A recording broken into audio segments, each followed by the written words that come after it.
9 इथपर्यंत लिहूया मित्रांनो. अंक किती आहेत? 1 2 3 4 5 6 7 8 9 आहेत. ठीक आहे मित्रांनो. मग हा शून्य बद्दल तुम्हाला काय वाटतं मित्रांनो? शून्य हा अंक आहे का नाही? बघा शून्य काय आहे? शून्य हा अंक मध्येच मोजला जातो, पण हा काय आहे मित्रांनो? असार्थक अंक आहे. शून्य काय आहे?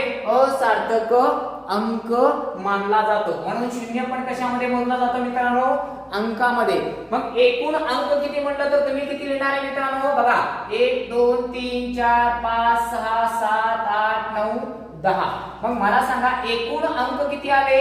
एकूण अंक बरोबर किती असणार आहे मित्रांनो? 10 असणार. बघा 10 असणार. आता मला तुम्ही सांगा मित्रांनो, हा जो शून्य आहे, शून्य हा तुम्हाला हिरोही बनवतो आणि तुम्हाला झिरोही बनवतो. असं का म्हणलं जातं मित्रांनो? बघा जसं हा शून्य आहे, मी या कुठलाही अंक घेतलोय. बघा हा 30 घेतलो, 30च्या मी माग काय लिहिलं? शून्य लिहिलं. मग याची किंमत किती झाली रे बाळा? तुमची किंमत झाली 30. पण आता तुम्हाला शून्य हा हिरोही बनवतो म्हटले, झिरोही बनवतो म्हटले, मग झिरो बनवू शकतो का मित्रांनो? बघा झिरो बनवतात का नाही? हा 3 आहे, पण हा शून्य मी याच्या समोर लिहिलो, मग झिरो बनले का तुम्ही? नाही.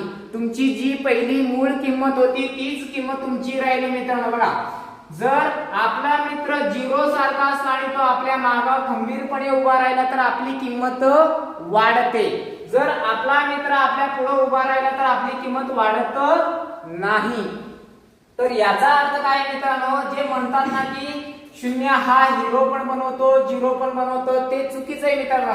कारण की शून्य हा आपल्या पाठीमागे थांबला असेल तर काय होतो? किंमत वाढते. पण आपल्या समोर थांबल्यावर आपली किंमत आहे तशी राहते, तर शून्य बनत नाही. ठीक आहे मित्रांनो.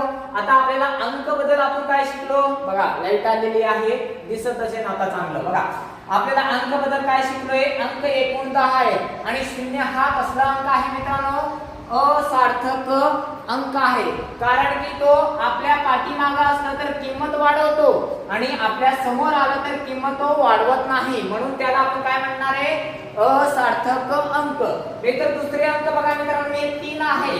यापैकी कुठलाही एक अंक मी याच्या पाठीमागे लिहितो, जसे की मी 7 लिहिलो. उत्तर किती आलं बाळा मित्रा? याचं आले 37. मग मला सांगा याचं उत्तर आले 37. जर मी हे 7 याच्या समोर लिहिलो, जसे की 3 समोर 7 लिहिलो, उत्तर किती झालं रे मित्रा? याचं झालंय 73. म्हणजे तुमची किंमत वाढतच आहे. तुमची किंमत मगाशी 0 असल्यामुळे तुमची किंमत आहे तशी राहत होती, पण दुसरे अंक कुठले तुमच्या पाठीमागे